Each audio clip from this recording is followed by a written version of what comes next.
Well, hello there, everybody. How are you doing today? I wanted to go again live with you and talk about some things that are really important to me. And what I've been thinking about a lot lately since my first broadcast really revolved around macronutrients. And what are macronutrients? So, macronutrients are the way that you divvy up your food. Hold on, I'm going to post that I am live now. I want to see if I can get my number of people viewing before I start going into a lot of this detail. I probably should have done this before going live, but hey, nobody is perfect. So let's go ahead and promote that I am live right now. Live now, all about macronutrients on Facebook. So let's see. Anything else I should put on there? Nope, that should be good. And I'm just going to hit, oh, yeah, how about a link? That would be helpful, right? A link to the YouTube section. That's always a good thing. So let's hit post and let's go live and then share that. Let's see, share that real quick with my friends because, you know, I'm just getting used to this. So let's go back to my Facebook page. Yes, I'm talking to myself. And let's see what kind of participation I can get from all of the friends and family members that I have that do like to participate with me. All right, so here I am live. Please make sure to post your questions if you have any.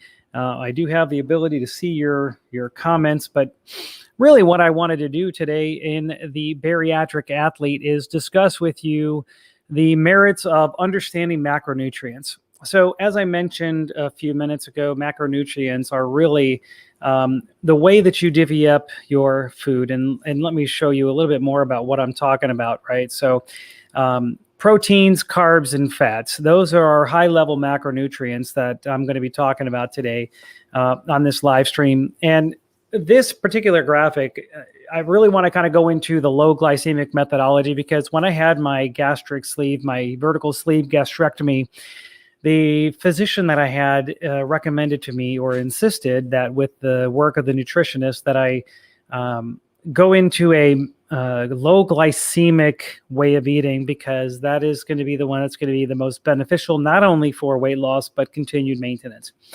Now, how does that differ from some of the standard ways that we measure weight loss? Well, a lot of people, they tend to look at weight loss from a perspective of, you know, counting calories or counting low fat or, you know, or counting only carbohydrates. And while those might be helpful for some people, and of course, you know, everybody's body is different. And so everyone loses weight at a different, you know, their body chemistry is different. But for the vast majority of people who go through a vertical sleeve gastrectomy, it's either going to be a keto, a low carb, or a low glycemic type formula that really results in success. Now, one of the main reasons why that is the main mechanism by which we want to try to get the food is because the most important thing that we need in order for our bodies to heal following surgery and to continue to heal, and the basic building block of all of our muscles is protein. And so that protein needs to be the highest level component that we choose to eat in the food that we plan for ourselves over the course of healing, moving forward into maintenance mode.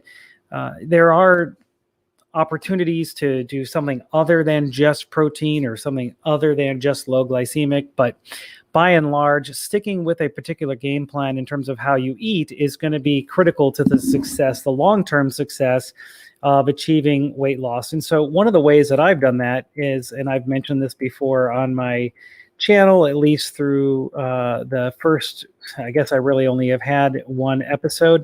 On that first episode, I shared with everyone the way in which I log my food. And the way that I log my food is through MyFitnessPal. And I'm logging into MyFitnessPal account here, and I'm going to tell you or show you exactly how I log all of my food, because for me, the most important thing that I can do for myself is to log everything that I eat. Because if I don't log everything that I eat, whether it's good or bad, then it's basically I'm holding myself accountable. And if I don't do it, then that means that I'm not really caring or not really paying attention to what I'm eating. So I log all of my food, and let me show you what that looks like. So I'm going to bring that screen up as soon as I can here. Let's save that password, and let's go back over into my StreamYard, and let me share that particular page with you, and then I will be able to give you a better idea of what it is that I'm trying to do through my food dietary or categorization, or whatever you want to call it. So here in the Fitness Pal, I log all of my food, again, according to macronutrients. You see up at the top here, calories, protein, carbs. Those are the three major macronutrients. This one also tracks your sodium, your potassium, and your sugar, because those three things are some of the most important things that you can track after you track your major macronutrients. Sodium, obviously, you want your sodium to be a little bit on the lower end. Potassium, you want to have it a bit on the higher end. And sugar, you want to have it as low as possible, because in my view, and in what I've discovered and what I've experienced, is sugar is toxic. They're really, even though sugar is a big component of a lot of foods that we eat, sugar is toxic to your body. When I originally, back in 1999, I received a book, the Atkins book, and I started trying various amounts of time doing the Atkins program. I lost a considerable amount of weight, but in doing that, I also learned that, the average person a little over 100 years ago, so I guess, 120 years ago now, averaged about 10 to 20 pounds of sugar per year in the food that they ate. In 1999, or at least at the time that the Atkins book was written, it was at about 120 to 130 pounds per year. So you see a dramatic difference in the amount of sugar that someone eats back, 100 plus years ago to now. Fast forward the current time, and we're talking about a 10 to 15 fold increase in the amount of sugar that someone intakes. And in that same time frame, and I'll have to pull up the statistics some other time, but you see a similar increase in the level of obesity of Americans or in other people around the world. Sugar is a toxic substance. It's not toxic in, small doses, but in large quantities and continued consumption, it is a toxic substance, in my view, of course.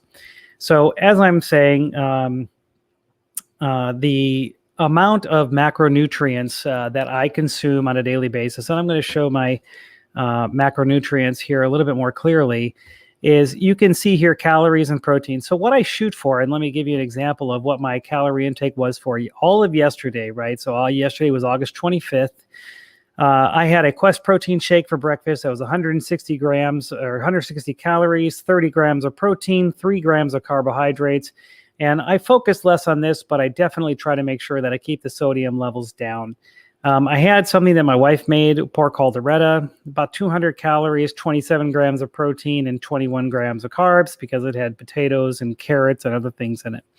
For dinner, I had steak, 190 grams of, or 190 calories, 24 grams of protein, and then I also had 0 grams of carbohydrates with the steak. I had broccoli, a little bit of broccoli, and then my snacks, I had my favorite, my Quest bars, Quest protein chips, and yet another Quest bar, because I want to make sure that I'm getting close to that 1,200 calorie goal, though I am not hard and fast in that rule that I keep. So you see that my day, I had 1,100 calories, 143 grams of protein. Okay, that is pretty significant. 39 grams of carbohydrates, and I had 1,800 grams of sodium, which is below my goal of 2,300 or less, and 900 grams of potassium, which is far below the amount of potassium that I would like. And perhaps based on how much potassium I get, it might be wise for me to start taking a potassium supplement, because I know that I definitely don't get enough potassium during the course of my day. So that being said, let me switch over to another slide here, and I realize that I'm probably not on the screen. Oh, there I am.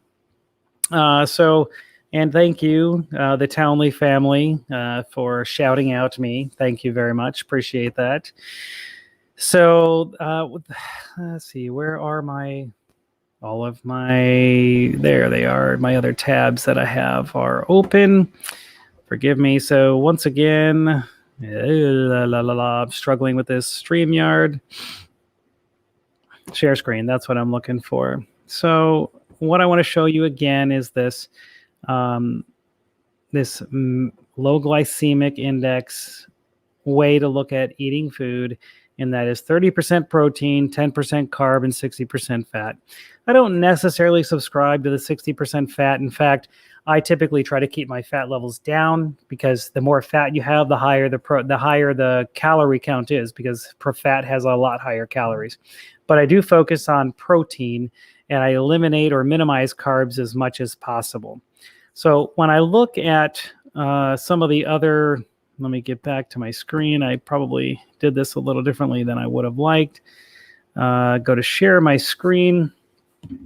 And let's see, let's go to this macro cheat sheet that I have, right? So carbohydrates, your high carbohydrates are breads, rice, couscous, cereals, bran, potatoes, right? Anything that's going to be starchy and sugary.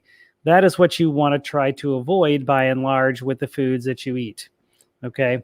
So with regards to the foods that I eat pretty much, I really try to stay right in the protein section here. I do enjoy my beans. I enjoy some grains. I don't really partake of yogurt and milk. They tend to be a little bit higher in sugar and less benefit on the protein side, although milk does have a good amount of protein, and so does yogurt. And peas, a little bit lower on the glycemic level. Fats and proteins are very low on the glycemic level, and I really focus in around here. I delve into this side. I stay away mostly from this side. Okay, so that's the typical kind of foods that I look to eat when I'm working from a low glycemic perspective. Let's take a look at another screen that I have here, and that is this one. And this is the glycemic index chart. It might be a little bit hard to see, but what you'll see is that your snacky foods, your pizza, your chocolate, your pound cake, your popcorn, your energy, soft drinks, donuts, those are all in the upper 50s, 60s, 70s, sometimes higher GI load. And what GI load is, you want to get something that's 55 or below. So while I wouldn't advocate for pizza or chocolate bars or those kinds of things, you want to kind of stay away from those. You want to definitely avoid the things that are 70 or higher. So that would be your soft drinks and basically things with high sugar contents. So I tend to stay away from these two here, the snacks and the starch, and I stay closer in this middle one with the vegetables. But I really stick with just broccoli, and I stick with green beans. And green beans, unfortunately, isn't on this list, but that is the one that I stick with. Green beans, broccoli. I also focus on onions, and I also get zucchini and summer squash. Those are the vegetables that I really like to eat. They fill me up. They're very high in fiber, and they really provide a lot of benefits to me. Next chart that I'd like to show you here momentarily, going back to my, sharing mechanism. So I wanted to show you a study that I found, and some people might ask, well, why do you think glycemic? Why do you think low glycemic? Well, one of the reasons why I think low glycemic has a lot to do with the study in this article, and I think that my doctor was very aware of this particular article that was done by this research that was done by NIH, the National Institutes of Health. The results of their studies indicate that consuming a low glycemic diet promotes intra-abdominal adipose tissue. So what that means is abdominal fat. So eating low glycemic means that you're not taking in those copious amounts of sugars, or at least the unprocessed or the processed sugars, and you're staying away from the high starchy foods, and you're focusing more on the the really good stuff with the fibers that are going to basically scrape your inside veins and things like that. And by scraping, I mean like really filtering things out with the high protein or the high fiber content. Your high protein content foods sticking around 100 to 130 grams of protein, and staying away from those high sugar items. So essentially, if you want a smaller waist, if you want to lose more weight, if you want to stay in a longer term ability to keep your weight at a maintenance level, sticking with a low glycemic rather than a keto or a low carb program is going to be your way to go. So the way that I can really articulate this to you well is once I reached over the course of my weight loss, I discovered that I was able to achieve continued weight loss and maintenance when I wasn't consuming sugar. The minute that I start consuming sugar is the minute that I start gaining weight. So I actually did a study of this year, and I would say it was partly a study and partly a foray onto the falling off the wagon a little bit, if I'm honest. And right around Thanksgiving time, I decided that, you know what, I'm just going to try to not care about what I eat because I can only eat small portions anyway. After all, I had this tool that I discovered through surgery with this vertical sleeve gastrectomy. And so I started just to eat whatever I wanted. So after 3.5 years or 3 full years of not really ever eating anything sweet, except for maybe once or twice, I was starting to have some of the sweet things, some of the sugary things. And it didn't matter. So let me back up just a moment. Prior to that, I would have crackers. I would have occasional bread, like a half of a peanut butter and jelly sandwich, or I would have, pretzels, or I would have even some of the things that are on the higher GL level, but I would stay away from what I described as toxic earlier in the podcast here, and staying away from sugar. But as I introduced actual sugary items from high processed foods, it was amazing how quickly the weight just started to pile up. So last summer, I was at about 178 pounds, and I actually got a little bit sick in the Philippines with some gastrointestinal difficulty, and I was down to 173 pounds. But that was through that gastrointestinal difficulty phase. But I maintained at about 178 pounds. Over the course of Thanksgiving until just this past August, I was averaging a weight gain of around 5 pounds per month because I was eating the wrong things. I was making the wrong choice. So as I discovered through that, and yes, I called it an experiment, but it was more of a laziness, I discovered that it really was not helpful to me on my waistline to eat anything that had sugar in it. So I do have the occasional foray into the dark side of sugar, but I try to stay away from sugar as much as I can. And it has served me well. So even just, last week I was on a little bit of a vacation. We went to Virginia with friends and family and went on vacation.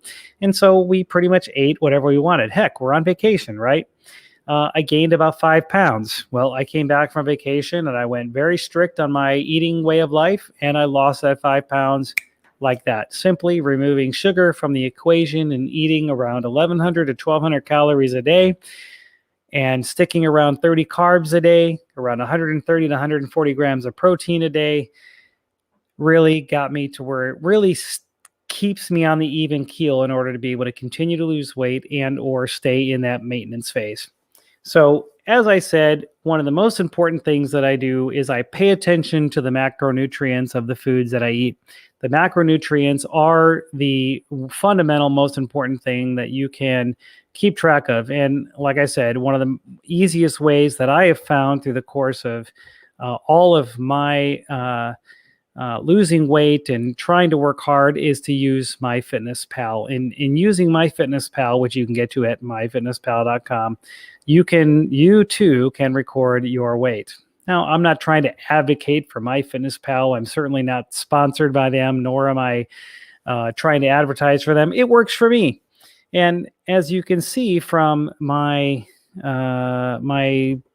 front page on my summary, my daily summary for them, Once it refreshes here, you'll see how many days I've logged in and logged my food. I think I showed this on my initial podcast that I was at 1,400 plus days of having logged all of my food, every single thing that I eat, the good, bad, and the ugly. So even when I was eating, maybe a piece of pie or a piece of cheesecake or a donut, I logged it because it was important to me to make sure that I'm keeping track of everything that I'm doing. And so I take the time to log the things that I eat. And I would encourage everyone who's watching or everyone who's even considering to log their food. Yes, it can be tedious. Yes, it can be difficult. But, I have found that once you get into a routine, it is a routine and you just simply stick with it. And I have been able to stick with it every single day. And apparently it has decided that it doesn't want to show up. So let me see if I can get it open on my phone and perhaps show you my phone. That might be the easiest way to do it. So let me go back and take this off the screen. Now let's see, where am I at? StreamYard. And let's hit stop. And then let me show you my screen here, right? So you see 1,454 days straight that I have logged my food in the app. So I definitely recommend that you do something along those lines because it really will help you keep yourself accountable for losing weight and continuing to maintain your weight. So let me see if there was anything else that I wanted to share with you today. I got the stuff ready earlier today. Let's see here. Yep, I think that's pretty much it, unless nope, that was the last one. So I guess I will leave you. I will conclude this broadcast here with just a call to everyone that as you're considering weight loss surgery, or if you have had weight loss surgery, or if you're struggling to maintain, or you're continuing to gain even though you've had weight loss surgery, I recommend that you start looking at those macronutrients, start evaluating what foods that you're eating, stay true to what your doctor told you, because what your doctor told you is true. And the doctor told me, he said, you know what, after a few months, you're going to be able to eat whatever you want. But the minute you start eating whatever you want is the minute that you're going to start gaining weight. The last thing that I want to do after I've had this surgery, after I've been successful at losing nearly 300 pounds, I don't want to get back to a situation where I've gained weight and where I'm no longer satisfied with either the way that I look or with the way that I feel. By having weight loss surgery, I feel great. I feel so much better about my life. I have so much more self-confidence. Everything that I do in my life, I feel like I'm doing it from a better place now than I was before. Not only from a mental perspective, but just from a physical perspective. I really feel as if those that can achieve similar weight loss and similar weight loss results, you will feel better about yourself. So I want to talk for a moment to men who might be watching. If you've stumbled across this podcast or this video podcast or this vlog or whatever we want to call it this month, weight loss surgery is an option. It's not an easy one for a lot of men to take because it's a sense of pride that perhaps you can achieve things even though they might be difficult. I know that may be somewhat stereotypical, but as I shared on my initial broadcast, which you can probably see right here, you can go watch that again. 70% of the people who undergo weight loss surgery are women.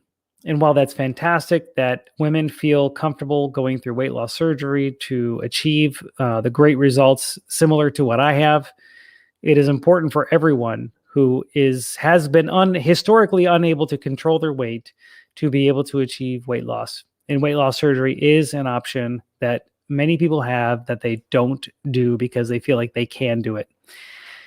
For 20 years of my life, I thought that I could do it. I said that I could do it. I tried. Prior to meeting my wife, I had lost over 100 pounds. In fact, I think I lost 130 pounds. And then I met my wife. We got married, and she's a really good cook.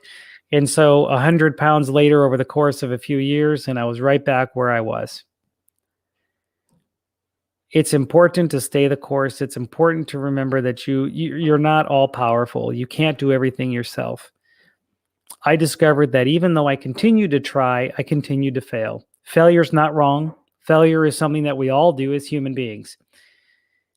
But it's up to you to take that chance. It's up to you to make that difference. It's up to you to make the choice to do what's right for you and your family, to help the people that you love, and become that person who is really serious about losing weight.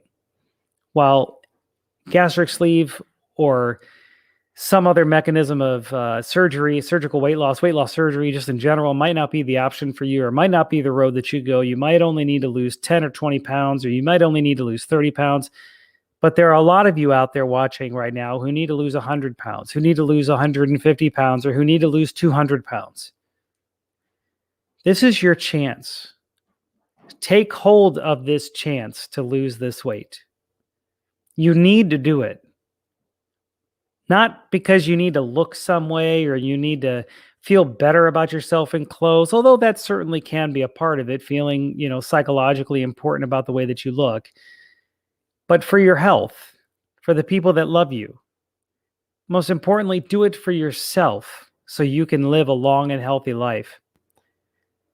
Many of you who might be watching might have some sort of underlying immunocompromised system, diabetes, some other health issue that I could only dream of. You need to change.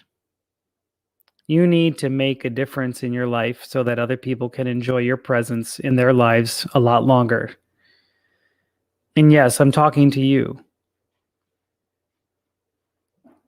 Make the change. Make the decision that will change your life. Start by making some changes in the way that you eat. Investigate weight loss surgery if that might be the option for you, especially if you're over 100 pounds overweight. And start looking at ways to make a change so that way you can be around for the people that love you. With that, I'll sign off. Thank you for watching. It has certainly been a pleasure, and I look forward to the next opportunity that I have to share with you. So have yourself thank you, Dave, for providing that insight. That I'm super happy that you've had your surgery as well. I know that you have been successful yourself, and you've achieved certain things, and I'm glad for that. So with that, I bid you adieu, and I just hope that you will decide that this is the right thing for you. I'm here for you. I'm here to help any way that I can. Reach out to me through social media, or if you know me personally, feel free to reach out to me that way. Check out my page, The Bariatric Athlete, on Facebook, on Instagram, and here on YouTube. Until next time.